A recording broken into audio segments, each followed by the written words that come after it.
So we got a tough market ahead of us right now.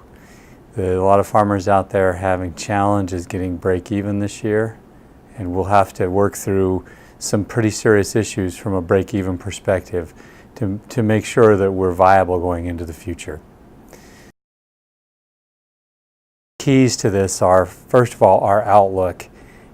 If we continue to plant as many acres as we have, which this year was indicated 93 million acres, that may come down a little bit in corn, it's going to be too many acres.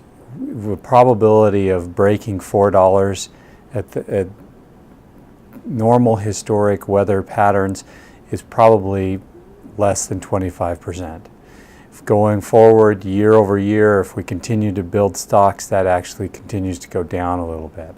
So we got to learn to market corn and make break-evens that are going to allow us to live in that $3.60 to $3.90, $4 range, or else we'll have a lot of farmers underwater in terms of their ability to produce.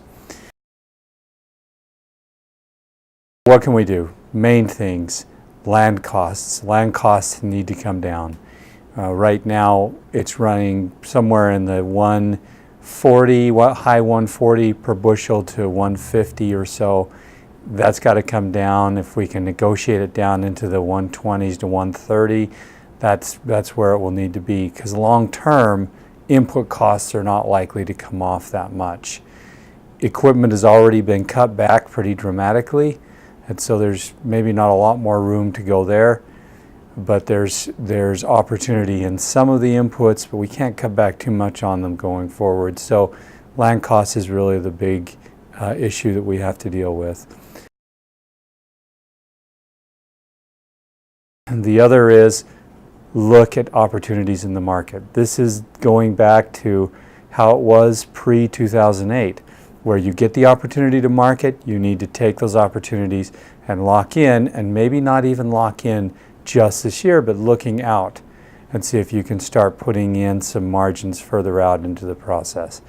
So all of that together, very risky situation, but there's opportunity. If costs get lowered and marketing works out well, then there will be opportunity for existing and maybe even growing in the future. The last thing, working capital, that's key. If you have it, reserve it the best you can. If you don't, figure out ways that you can get it and get hold of capital, because that is still the key to the future.